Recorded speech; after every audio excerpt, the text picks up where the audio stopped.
Hello, on va découvrir Azure Kubernetes Service ou AKS. C'est quoi AKS? C'est un service Kubernetes hébergé et géré par Microsoft qui permet de déployer facilement un cluster Kubernetes vers Azure. Donc, bien évidemment, c'est un service managé, géré par Microsoft. Par contre, Kubernetes, c'est un open source qui permet de gérer des environnements multi-conteneurs. Cela inclut l'extensibilité, les déploiements automatisés et la gestion des ressources pour les applications containerisées.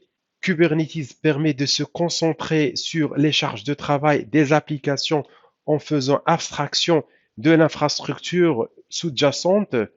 Bien évidemment, il y aura plusieurs éléments qui composent le cluster AKS. On commence par le cluster master Kubernetes. Ce master, il est géré par Microsoft et n'entraîne aucun coût. Il comprend les services Kube API Server, etcd, Kube Scheduler et Kube Controller Manager. Les nœuds Kubernetes, ce sont ceux que vous payez. Ils sont gérés par vous et entraînent bien évidemment des coûts. Microsoft recommande un minimum de 3 nœuds pour la résilience. Le nombre de nœuds peut être modifié, mais pas leur taille. Donc, une fois vous déployez donc des nœuds, vous pouvez modifier, ajouter ou réduire le nombre de nœuds dans un cluster, mais la taille reste la même. Interagir avec votre cluster AKS, vous avez le portail Azure ou le CLI. En ligne de commande Kube Control, vous pouvez donc utiliser plusieurs manières d'interagir avec l'AKS. Le tableau de bord Kubernetes aussi en utilisant AZ AKS Browse pour se connecter au portail.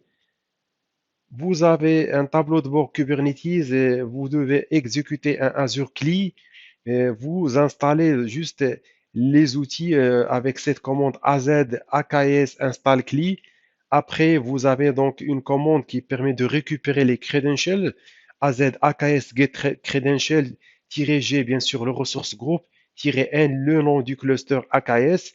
Vous avez donc comment se connecter au tableau de bord Kubernetes avec cette commande AZ AKS Browse et bien sûr vous allez se connecter en mentionnant un token pour se connecter au tableau de bord. On verra rapidement comment on peut voir et gérer ce cluster AKS. J'ai déjà créé un cluster AKS. Ça, c'est l'interface graphique. On a bien sûr ici la version 1.17.13. Vous avez bien sûr les éléments du réseau network.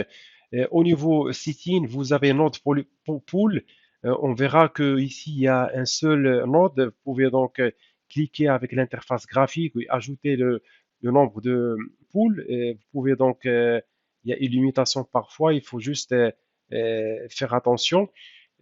Aussi, vous pouvez donc gérer la configuration ici, voir donc la configuration est peut-être upgradée vers une version ultérieure.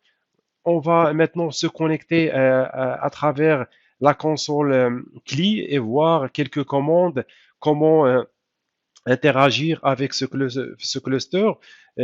Par exemple, on va lister le nombre de nodes de ce cluster. On va cube ctl get node. On va juste lister le nombre de nodes. Voilà, on a un seul node ici qui s'affiche. Il y a la même commande qui affiche le nombre de pods. Vous avez le nombre de pods ici.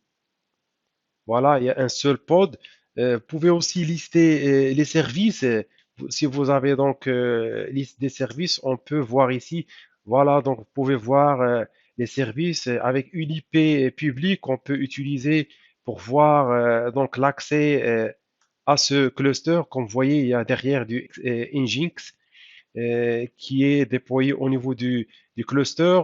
Donc, vous pouvez donc aussi se connecter avec la commande AZ AKS Browse. Ce qu'on va faire, on va récupérer déjà les credentials. Pour récupérer les credentials, vous avez la commande AZ AKS, vous avez get-credential Vous avez la commande tabulation qui vous permet de euh, valider la commande. On va faire ressources groupe. Le nom du ressource groupe, c'est RG1. On va mentionner RG1. Et vous avez tiré name. Le nom du cluster, c'est AKS. Il s'appelle AKS.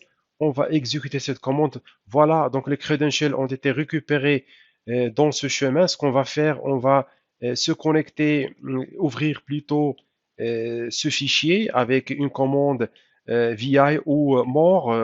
On va coller le chemin et on va voir. Voilà, donc vous avez, je vais juste agrandir cette page. Vous avez donc ici le token à la fin qui s'affiche. Ce qu'on va faire maintenant, on va juste copier ce token. On aura besoin de ce token pour se connecter. On va récupérer ça juste avec un copier-coller. Après, ce qu'on va faire, on va faire la commande pour faire le browse AKS AZ déjà, AZ AKS browse et on spécifie bien sûr le ressource groupe qu'on a, c'est RG1. On va spécifier le nom du cluster AKS et on va se connecter. Voilà, on va cliquer sur le lien qui permet d'ouvrir le tableau de bord Kubernetes. Il vous demande de renseigner un token. Ce qu'on va faire, on va récupérer le token, ce qu'on a. Donc, comme vous voyez, donc c'est au niveau du fichier qu'on a ouvert, c'est la dernière ligne qui s'affiche. On fait juste un coller et vous avez connexion. On va se connecter au tableau de bord. Voilà, donc l'aperçu, on n'a pas donc des éléments au niveau de tableau de bord. Donc voilà, en quelques clics, on a pu utiliser donc les commandes pour gérer l'AKS et lister nombre des nœuds, nombre des pods, voir les services et bien sûr se connecter au tableau de bord AKS.